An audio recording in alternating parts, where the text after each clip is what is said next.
नमस्कार आदरणीय दर्शक वृंद, अभी अपने देख रहल बानी।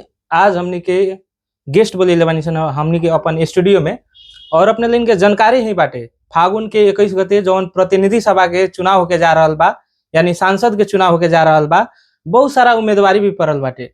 पर देखल जाता अभी विजन जौन एजेंडा सब बाटे, घोषणा पत्र सब बाटे, प्रश्न नहीं आवे सकल। आखिर में बहुत सारा उम्मीदवारी पड़ल बा, पर बिना विजन के, बिना एजेंडा के उम्मीदवार लोग आवतनी लोग। पर हमनी के जाने के प्रयास करल जाओ।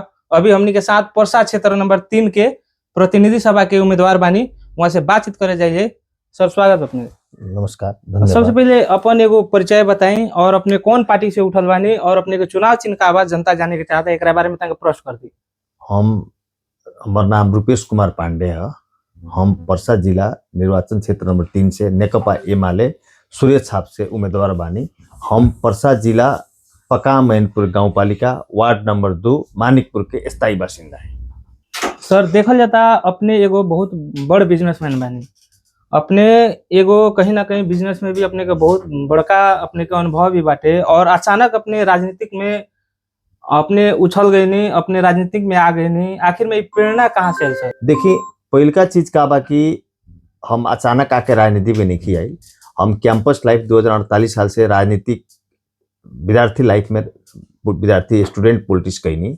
ओकरा बाद में अपने के व्यापार बिजनेस के सिलसिला में आदमी काठमांडू गई। अब 20-25 वर्ष व्यापार बिजनेस के सिलसिला में बोला से पॉलिटिक्स से ऑफकोर्स दूर रहनी, लेकिन पॉलिटिक्स के राजनीतिक व्यक्ति से राजनीतिक से everyday touch and keep in touch में रहनी। हम अपने के आज से 3 वर्ष से लगातार हम अपना क्षेत्र के हर एंगल से हम क्लोज से वाच करता नहीं कि हमारा क्षेत्र के समस्या का बा, हमारा क्षेत्र के आवश्यकता का बा, कथी कथी कैला से हमारा क्षेत्र अच्छा होई कह के हम अपने के 3.5 वर्ष से लगभग हम अध्ययन कर रहल बानी। हम एगो प्लान, मास्टर प्लान बना रहल बानी कि ना हमारा क्षेत्र के मूलभूत समस्या का बा, हमारा क्षेत्र में कथी कथी के आवश्यकता बा, का चीज के कमी कमजोरी बा, ई हम करे के चाह रहा। अभी अपना क्षेत्र नंबर 3 में घूमले बानी। अपने अभी तक ले क्षेत्र नंबर 3 में विकराल समस्या कहीं ना अपने काथी देख ले बानी? हमारा क्षेत्र में सबसे समस्या भारी कृषि के अपने के समस्या बा, कृषि किसान के समस्या बा, शिक्षा के समस्या बा, स्वास्थ्य के समस्या बा, आधारभूत के समस्या बा। मानिस के आदमी के जिंदगी में सबसे आवश्यक चीज का है अपने के स्वास्थ्य, शिक्षा हुए। ये चीज के हमारा क्षेत्र में समस्या बाटे। ये चीज के हम वर्कआउट करके रखले मानी कि ताकि ये चीज के हम पूरा करी, हमारे सोचिए बा। एगो तो देखल जाता अपने एगो बिजनेस में भी बहुत अच्छा मुकाम जौन कहल जाला वो हासिल कर लेले बानी। वैसे ही युवा नेतृत्व लोग के रोजगारी खातिर कैसन कैसन अपने के एजेंडा सब बाटे, जिंगे युवा लोग के रोजगार मिल सके अपने क्षेत्र में रह के, विदेश ना जाए के? हम अपने के हुए बात करनी है कि पहले का चीज करे के पड़ल।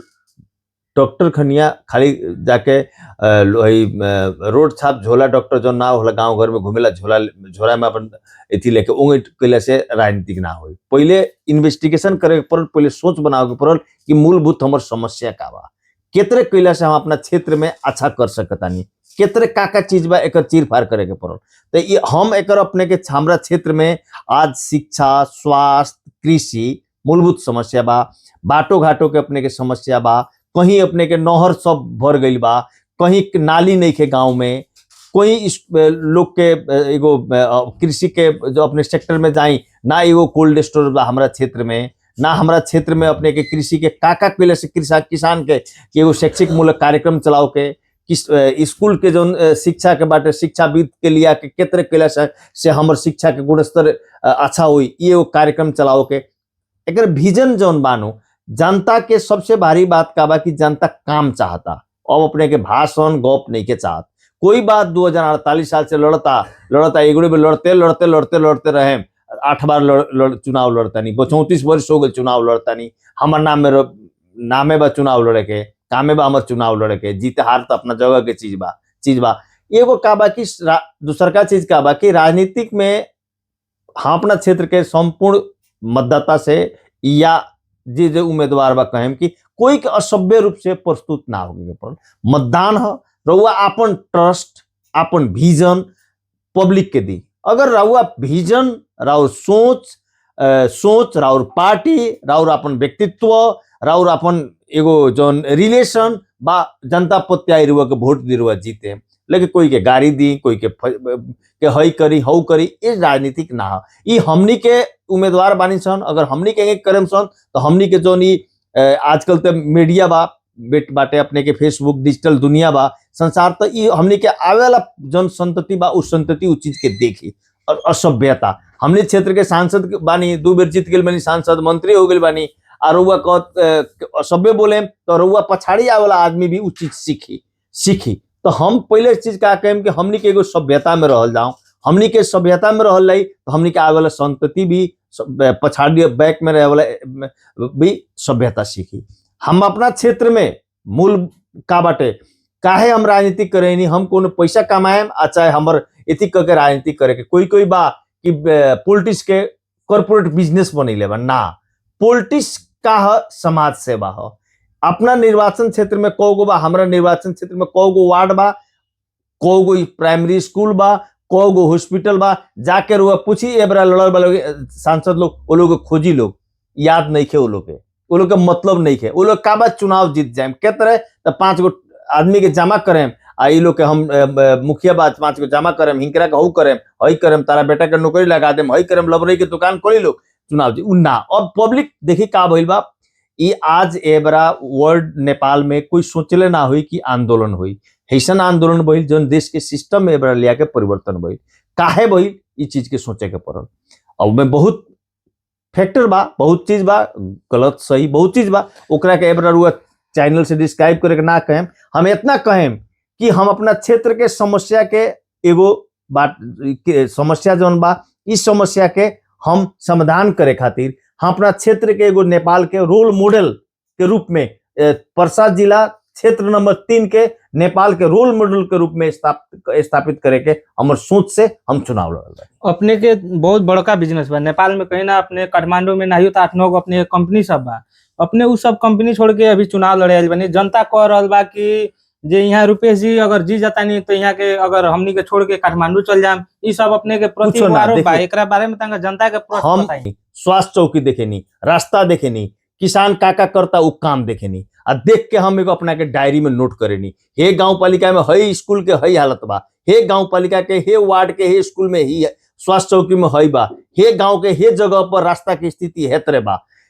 कितना आदमी SLC पास करके विदेश गइल बा, कितना एज के आदमी विदेश गइल बा, सबके हम प्लान बनेले बानी, अपने को सोच बनेले बानी, कहाँ कुखरा पारन बाटे, ऐसे समाज में का असर पड़ता, कहाँ के रास्ता केत्र बा, कहाँ बिजली नहीं खे, कहाँ के खाने पानी की समस्या बा, केकरा घर में कल नहीं खे, कल के चलते पानी आज के डेट में पानी खातिर लोग अपने के दूसरा कोई के घर में जाता दूसरा दूर जाके पानी लिया के स्थिति पड़ता। इस सब चीज के हम स्टडी करके अध्ययन करके एगो हम अपने के प्लान बनेले बानी, ये प्लान अपने के हम लागू करें ताकि नेपाल में 5 वर्ष के बाद में लोग और देश क्षेत्र के सांसद लोग आई देखे कि हाँ पर्सा जिला निर्वाचन क्षेत्र में कितने काम भइल बा, का भइल बा।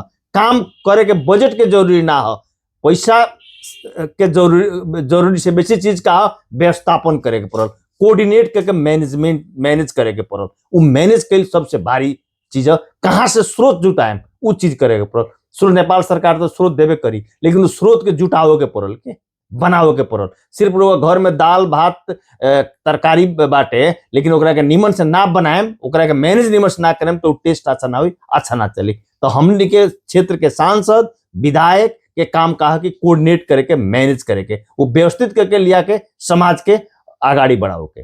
अभी रुपेश सर अपने कहनी है कि ये बात सब हमनी के कैमरा में रिकॉर्ड हो रहा बा, जनता सुन रहा बा, आवे वाला दिन में अपने जनता के साथ रहेम, कान में कान मिला के चलम, कह के अपने प्रतिबद्धता जनावतानी, जनता के हर दुख सुख में साथ में बानी, हर दुख सुख में साथ में रहें, और जितना कहले बानी उतना कह के दिखाएं, ओकरा से 2% आगाड़ी रहें, पछाड़ी ना हटें। ये अपने के आज चैनल से कहता नहीं, रुआ बिहान हमरा से क्वेश्चन पूछ सकता नहीं, रुआ रिकॉर्ड के लिए बानी, रुआ आजकल युग में अपने के यूट्यूब फेसबुक सब चैनल में आई बिहान इस चीज के रूप से रुआ कहले नहीं, रुआ तो चीज नहीं के उठाओ, रुआ फोन नहीं के उठाओ, रुआ तो है ना चल गई नहीं अपने व्यापार बिजनेस के सिलसिला में ना, सब कुछ क्लोज क के आदमी राजनीतिक में आइल बा। राजनीति में अगला बाद में जनता के सेवा ही सबसे भारी चीज है। जनता के जीवन स्तर केंगे होके उठाओ के हमर मेन सोच बाटे, वो चलते हम राजनीति में आइल बानी। एगो और हमनी के जानकारी ही बा, विगत जौन जेनजी के आंदोलन भइल पूरा देश भर ही एकदम पूरा आग से बल रहत रहे। वो हमरा जेनजी के मांग रहे हमनी के देश भ्रष्टाचार मुक्त होको, सुशासन कायम होको और इहाँ में रोजगारी के सृजना होको। और अपने के एमे कितना के अपने के कहीं ना प्रतिबद्धता बा भ्रष्टाचार मुक्त करेम कि के करेम, अपने एकरा बारे में तंगा नेकपा एमाले क्लियर रूप से जेएनजी के मांग संबोधन करे के तैयारी बा, संबोधन कैले भी बा। लेकिन अब ए बरा अपने के कहेम कि ए बरा तुरंत एगो मांग जीएनजी के जोन एगो सिस्टम वाइज चीज कहले बा कि भ्रष्टाचार के अपने के निर्मूल करे के सरकार प्रतिबद्ध बा। ई चुनाव होता, चुनाव भइले के बाद में ई चुनाव कथी के होता, एगो का बा कि नेपाल में प्रजातंत्र के जोगावे खातिर, डेमोक्रेसी के जोगावे खातिर चुनाव होता। प्रजातंत्र के जोगाव का, देश का अस्तित्व एबरा अपने के आके जीएनजी का आंदोलन, जीएनजी के नाम में जोन देश में घटना घटल सब गलत बा, सब सही बा हम ना कहें। लेकिन हाँ, ई जीएनजी का आंदोलन से नेपाल में कुछ अपने के पब्लिक के सोच जोन बा, सोच में चेंज भइल बा। कोई के गलती के चलते, कोई के सही के चलते भइलो के उ एक बहुत इतिहास बा। इतिहास ओकरा केलाओ के परी, उ केलाओ के फुर्सत एबरा शॉर्ट पीरियड में नहीं खे। लेकिन हाँ इतना कहें कि नेकपा एमाले अपने के उम्मीदवार देखी एबरा पर्सा जिला में ही एग्जाम्पल ली, और जिला के छोड़ दी, जीएनजी में के उम्मीदवार कहीं पर्सा जिला में 2 नंबर क्षेत्र में जा देखी रीमा यादव, महिला, मधेसी महिला 2 नंबर में लड़की अपने के चुनाव लड़ल बा, जीएनजी उम्मीदवार बा। 1 नंबर में देखी प्रदीप यादव, नया कैंडिडेट पार्टी से आइल बड़न, वो अपने के एज वाइज कहीं तो वो जीएनजी उम्मीदवार में ही है, वो यंग उम्मीदवार में ही है। हमरा कहीं फ्रेश आदमी बानी, हम आज तक चुनाव नहीं लड़ल, कोनो चुनाव आज तक लाइफ में नहीं करल, हम चुनाव लड़े आइल बानी, ए माले हमरा के दिले बा। और ये पार्टी के रुआ पलटा के देखी कि रिजर्व कोटा वाला लोग बा, 48 साल से लड़ते बानी, लड़ते वाला लोग बा। तो का बा कि एगो हम का कहें कि एगो जकर विजन मानवी क्षेत्र में, विजन जनता मांगता, विजन चाहिए, जनता काम मांगता। ये बड़ा कहीं जाई रउआ क्षेत्र में काहे रुपेश दाई रउआ के 100% ढुक करे जाई, रउआ चुनाव जीते। हमरा कंपटीशन में 50% सब लोग बा। यदि अपने का जनता जिता देता तो जेएनजी के मांग संबोधन होई पूरा होई 100%। जीएनजी के मांग संबोधन करे खातिर, जीएनजी के मांग के समर्थन करे खातिर हम अपना माने अपना हैसियत औकात से एगो सांसद के जितना होला हाउस में उतना हम करें। अभी अपने के दल के माथी जोन लागल बाटे आरोप, ओकरा के अपने कौना हिसाब से कुछ आरोप तो इंगे संसार में देखी, आरोप तो अपने के कथी आरोप लगावला के उ ना कहें। लेकिन हाँ, कोनो चीज अगर गलत कोई के आरोप लगा देता तो मुंह में कोई के रोकल कोनो थी नहीं के। इतना कहें कि नेकपा एमाले नेपाल के सब संस्कृति, नेपाल के माने स्थायित्व, नेपाल के विकास, नेपाली पन जोन बा देखावे वाला पार्टी है। नेपाल के गलत करके नेपाली के कोई देश के प्रधानमंत्री, कोनो देश के प्रधानमंत्री कोई के मारे के, गोली मारे के आदेश ना देला। विगत के दिन में वही आरोप लागल बा, जेएनजी के आरोप ना हो, वो गलत चीज है। आरोप तो पार्टी के प्रधानमंत्री वहां के रहनी, वहां के आदेश ना देनी पुलिस, कोई पुलिस के एबरा हम यहाँ कोनो घटना घटाओ तनी रुआ घर में आके, रुआ स्टूडियो में आके तोड़फोड़ करता नहीं, तो प्रधानमंत्री आदेश ना दी बीरगंज के प्रहरी के कि तू गोली जाके मार दे।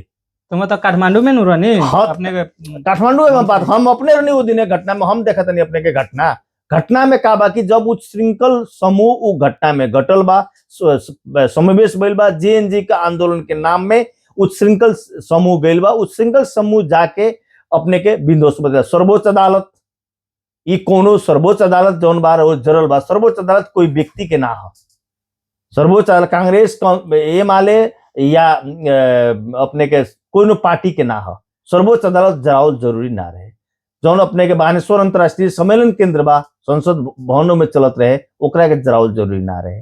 अपने के सिंह दरबार जाके देखी, जौन इतिहास एगो नेपाल के इतिहास जरूर तो ई चीज का बा कि एमे बहुत चीज बा बाटे। तो ई चीज के अपने के दोष राजनीति के देश के कोर्स पॉलिटिकल कोर्स चेंज करे के एगो सिस्टम रहे। तो एमे गलती के करबा ई इतिहास पन्ना पलटा के देखल जाई, हमनी के देखे के ना मिली, लेकिन हमनी के बाल बच्चा पक्के देखी नेपाल में काहे ये घटना घट रहे। अपने कहे के मतलब वो आंदोलन हाईजेक हो गई, दोसर के हाईजेक हो गई। वो आंदोलन जेएनजी के आंदोलन हाईजेक हो गई बा, अपने के हाईजेक होके अपने के भइल बा। प्रधानमंत्री कोनो देश के प्रधानमंत्री का आदेश से गोली चलेला ना चलेला, केकरा आदेश से चलला गोली? सुरक्षा संबंधित जिला के प्रमुख जिला अधिकारी, सुरक्षा फील्ड में खटल सुरक्षा अधिकारी, वो अपना स्वविवेक से गोली चलाई, टीयर गैस चलाई, पानी चलाई, लाठी चलाई, वो करेला। प्रधानमंत्री गोली चलावो, आप टीयर गैस चलाओ, पानी चलाओ, गलत बात है। आरोप लगाओ के तरह कुछ आरोप लगाए, कोई के कुछ आरोप लगाए, वो अलग बात बा। संसार के कोनो देश में संसार के नेपाल ही ना कोनो देश में संसार में 24 घंटा में देश के सिस्टम काहे पलट भइल बा सुनले बनी रहुआ? कहीं नहीं के भइल। विश्व के इतिहास के पन्ना पलटा के देखी, नेपाल में एक दिन अपने के घटना घटल, जुलूस निकलल, आज भइल बयान भइला, वो घटना घटल 24 दिन से अपने के फिर देश बैक टू नॉर्मल। देखल जाता है इतना ना भ्रष्टाचारी बढ़ गए देश में, रोजगारी ना रहल, एकदम तो सही। युवा सब नेपाल के सब आंदोलन कइला लोग। सबसे मेन चीज का बा कि नेपाल में भ्रष्टाचारी बढ़ रहा। तो एगो आयोग गठन करी ना, नया संसद बनता तो हम प्रस्ताव करें कि एगो आयोग गठन करी उच्च स्तरीय आयोग गठन करी कि ई घटना काहे घटल, सिंह दरबार काहे जरल, संसद काहे जरल, नेपाल में भ्रष्टाचार काहे भई, के भ्रष्टाचारी बा, के का बाटे। उमे अपने के प्रत्येक सेक्टर से, अदालत से, अपने के सुरक्षा पर से, आर्मी से, सब जगह से विज्ञ लिया के, विज्ञ राख के अपने के 6 महीना के टाइम दी, विज्ञ राख के। लेकिन हाँ, वो आयोग बने काम होके पड़ल की, तो वो आयोग बनी तो अपने के होई नु कि हाँ काहे भ्रष्टाचार भइल बा। अब अपने के एबरा देश में एबरा अस्थिरता अपना के नेपाल में जौन अस्थिरता भइल बा, छोट हमनी के बगल में भारत बा, एक साइड में अपने के चाइना बा, विशाल मुल्क बा। हमनी के तो अपन देश दोनों देश से समन्वय करके, प्रेम संबंध रख के, अच्छा संबंध रख के हमनी के आगाड़ी बढ़े के पड़ल। हमनी के जौन देश बाटे, देश के जौन परिवेश बाटे, वो परिवेश हमनी के दोनों देश से फायदा लेवे के पड़ल। हमनी के कोई के बहकावल में, कोई के लहल में लाग के ना चले के पड़ल। कितने देश हमर अच्छा होके अपने के जाके देखी, दुबई बालू में रहे वाला देश, बालू बा, डिजर्ट मरुभूमि है। ये बड़ा दुबई कहाँ से कहाँ पुगे, काहे तो उगनी काम करे के बा, काम कइल जाओ। हमनी के सब कोई देश के मिलके काम कइल जाओ, सब देश से हमनी के हेल्प लेवल जाओ, आइडिया लेवल जाओ, सहयोग लेवल जाओ। हमरा देश में कृषि के कितना अच्छा हुई, इंडिया में चल जाओ, इंडिया से हमनी के हेल्प लेवल जाओ कि हमनी के वहां से ट्रेनर ले आके किसान के देवल जाओ, ट्रेनिंग दिवाओल जाओ, में मोल खाद के तरह होके मशीन का बाटे इंडिया में, उस चीज के हमनी के लिया के प्रचार प्रसार कइल जाओ, शिक्षा के प्रचार प्रसार कइल जाओ, स्वास्थ्य में कितने होके अच्छा सबलीकरण कइल जाओ। आज अपने के नेपाल से स्वास्थ्य के उपचार के खर्च में लोग इंडिया जाता, कैंसर के उपचार करावे, किडनी के उपचार करावे। नेपाल में कितने होकर हमनी के अच्छा से और ही अच्छा से अच्छा हर प्रदेश में, हर में अच्छा से व्यवस्थित करावल जाओ। ये चीज में हमनी के लागल जाओ। हमनी के दुनिया के बेसी सोचला के हमनी के जरूरी नहीं के, हम ये कहें कि हम जनता से अपना प्रार्थना करें कि रउआ लगन एगो सबसे भारी चीज का बाकी केतरे होके अपना में आगाड़ी बढ़े के सोचल ना। हमनी के हम अपन गांव समाज कितना आगाड़ी बढ़ो, ये चीज सोचे के हम अपने के क्षेत्र में विगत कहीं ना कहीं बहुत दिग्गज नेता लोग भी बानी लोग, और वहाँ लोग एकदम पिछला समय में भी देखा जाता चुनाव में बहुत कम मत से पराजित हुई रहनी लोग। का अब कि वहाँ लोग भी कहीं ना कहीं घोड़ा के लगाम टाइट कर दियाला और साफा कमर कस के बांध दियाला, वैसे वहाँ लोग लाग चुकल बानी। अपने के लागता वहाँ के अपने नेतृत्व अपने जौन क्षेत्र से अपने खड़ा बानी, वहाँ लोग से प्रतिस्पर्धा कर सकते नहीं, अपने के लागता? हमरा से कोई के प्रतिस्पर्धा नहीं के। हमनी के हमरा क्षेत्र में कैंडिडेट वालों सब कैंडिडेट 50% वालों 50% हम अकेले बानी। काहे वोट दी सब कुछ बताइए देनी, ये लोग के देख ले बा।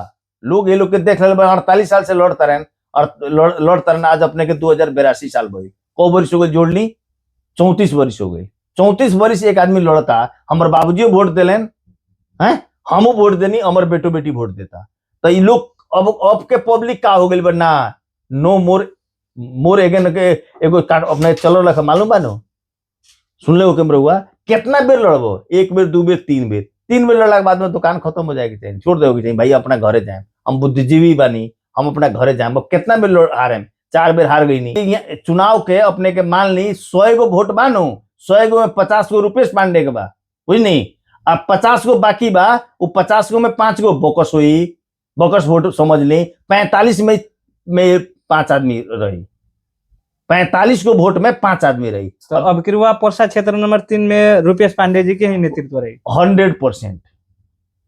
रुपेश सर अभी अपने के पर्सा क्षेत्र नंबर 3 में बहुत सारा अधूरो विकास भी बाटे उ सब के अपने केंग लेता नहीं ओकरा के अपने जीते में तो 1 वर्ष के भीतर में उ सब काम कर सकेम कि ना ई कमिटमेंट गलत कमिटमेंट ना करेगे चुनाव लड़ता नहीं एकर मतलब हम कुछ एक चुनाव जीते में 1 वर्ष में हई कदम 6 महीना में देखी समय परिवेश चुनाव पहले अपने के जीते दी जनता के का करे के बा उ एगो पद्धति बा एगो सिस्टम हुई उस सिस्टम से हम का हम अपन प्लान बनी करें हमरा कोई के बारे में कमेंट करके गाली दे के कोई के राजनीतिक नाखे करे के हम जनता के मन जीत के सब अपना मतदाता के संपूर्ण मतदाता दीदी भाई काका काकी चाची बा लोग प्रणाम करके दिल जीत के विश्वास लेके चुनाव जीते के बाद लबरई के दुकान खोल के चुनाव नहीं जीतेंगे जौन कहम तौन करे हम जौन कहें अभी देखल जाता है विगत के समय में जनता भी एकदम पूरा एकदम कहीं ना कहीं परिवर्तन खोज रहा है 100% जनता वही चलते हम रुआ कहनी है कि 50%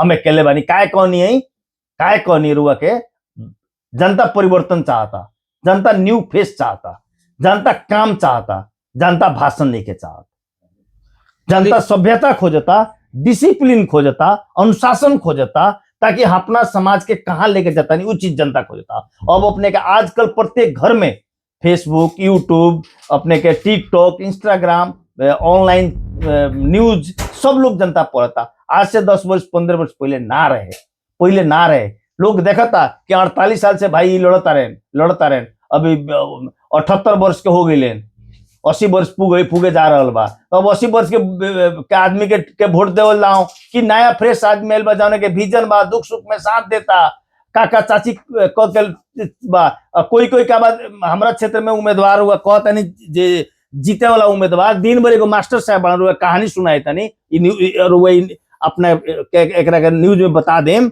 मास्टर साहब का नामो चाहिए तो बता दें एगो स्कूल के कहीं ना जनता जाने के चाहता एगो हमरा क्षेत्र के प्रतिद्वंदी जे बानी वहाँ के साथ एगो 2 गो टीचर बानी लगन गईनी लगन 2 दिन घूमनी है लगन आ तीसरका दिन का पूछे तानी नेताजी कि आपका घर कहाँ पड़ेगा कहाँ से आए हैं आप तो वो 2 गो जो टीचर है लोग कहत का लोग का कुछ ना बोल लोग रिप्लाई ना देलक लोग कुछ ना बोल लोग तो वहां से निकल के गई लोग बाहरवा आ मोटरसाइकिल स्टार्ट करके अपना घरे चल गई लोग कहता लोग ऐसा आदमी के संगे का घूमल जाओ जो बिहार अगर चुनाव जितावल जाता तो ये कहन कि आप कहाँ से आए हैं कहाँ के है तो ऐसा उनकर गलती ना हो उमें नेताजी की गलती ना हो काहे तो उनकर तो उम्र के अनुसार 78 ईयर उम्र हो गई बाबा 78-80-79 वर्ष के आदमी और तो उनका दिमाग में कौन चीज का यादें नहीं थे हमरा कहे के मतलब का कि आदमी के समय होला कि एगो काम करे के सोच होके पड़ल काम करे के विजन होके पड़ल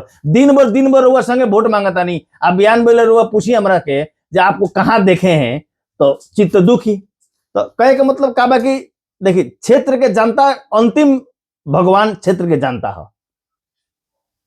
अंतिम भगवान से अब पैसा तैसा उड़ा गई लोग दारू पानी खाई पैसों लिए रोग वोटो ना दी लोग रउआ के पैसों ली जन्नी दारू पानी खाई दिन भर वो संग घूमी वोट ना दी लोग का चाहता ना अब परिवर्तन चाहिए काम चाहिए विजन चाहिए जोश चाहिए इमोशन चाहिए सेल्फ कॉन्फिडेंस चाहिए चलिए नेताजी, एकदम हमने कार्यक्रम के लास्ट में बानी सन। अभी अपने चुनावी माहौल में भी इतना व्यस्तता के बाद भी हमनी के समय देनी अंतर्वार्ता खातिर, ओकरा खातिर बहुत बहुत धन्यवाद बा।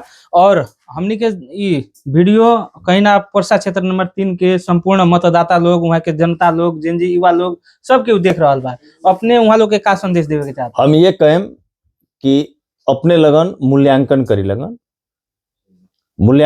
लगन और अपना क्षेत्र में का ठीक का बेठीक बा, अपने के समाज के कहाँ ले जाए के बा, एगो परिवर्तन के टाइम बा। जो युवा के सोच बा, जेएनजी युवा के सोच बा कि ना हमरा समाज परिवर्तन होके के पड़ल। एगुड़े आदमी अपने के कथी 2048 साल से लेके 2082 तक चुनाव लड़ता, वो व्यक्ति के रोजे कि ठेका पटा करे वाला व्यक्ति के बा, कोई कॉन्ट्रैक्टर बाटे, ठेकेदार बा, ओकरा के रोजे कि एगो नया व्यक्ति के रोकेम जौना के साथ विजन बा, जे काम करे के जोश चांगर दिखावता, वो अपन एगो प्रस्तुत करता, ओकरा के रोके। ये हम अपना 3 नंबर क्षेत्र के जनता से, संपूर्ण मतदाता से रिक्वेस्ट करें कि रुआ लगन एक बेर अपना आप के सोची। पशुपतिनाथ के देश है, पशुपतिनाथ के नगरी है, हमनी के सब पशुपतिनाथ के आशीर्वाद से बाँचल बानी सन। सब कोई के पशुपतिनाथ आशीर्वाद देश, भलो करस, अच्छा होको ये कह के हम अपना संपूर्ण जनता से विनम्र अनुरोध करें। बहुत बहुत धन्यवाद बा। दर्शक वृंद, हमनी सुननी है सन, अभी हमनी के साथ पर्सा क्षेत्र नंबर 3 के प्रतिनिधि सभा सदस्य रहनी है रुपेश पांडे जी। और वहाँ के कौन घोषणा पत्र रलक है और वहाँ के विजन का रलक है, अपने लगिन प्रश्न सुनबे करनी है लगिन। और आवे वाला दिन में भी हमनी के और सारा उम्मीदवार लोग के लिया के वहाँ लोग के घोषणा पत्र का रहल बा, वहाँ लोग के एजेंडा का रहल बा, विजन का रहल बा, जनता लोग के साथ में रहिए लोग की चुनाव जीतते मात्र क्षेत्र छोड़ दिए लोग, इस विषय में रह के भी हमनी के बातचीत करे के पूरा प्रयास करम सन। तब तक के लिए हम भी कार्यक्रम से विदा होके चाहता नहीं। हस्त धन्यवाद।